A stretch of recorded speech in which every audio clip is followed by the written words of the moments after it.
Ni wote jate kɛmɛ sarada la ka ca ni 80 ni 6 ye n'o ye fangabala kelenna politiki tɔn ye min tun ye jamana kuntigi tɔn ye kabini san 1975 la o de bɛ ɲɛfɛ kɛmɛ sarada la ni wote 52 ani tɔrɔmɔɲɔgɔn 8 ye ka kɛɲɛ ni kalata jɛkulu ka fɔta ye nga kɛlɛcɛw n'o ye fanga sinamatɔn olu bɛ sira la ka a tariku jate dɔw sɔrɔ.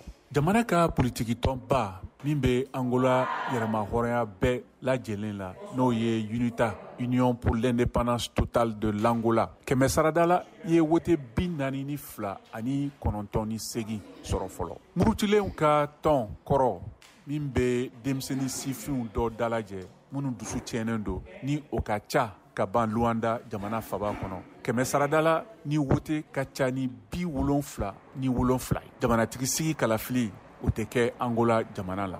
Ka kɛɲɛ ni sariya sunba ye politiki tɔn min bɛ se sɔrɔ sariya sunba kalataw la o lisi n'o ye sɛbɛn o ɲɛmɔgɔya bɛ bila jamana ɲɛmɔgɔya la.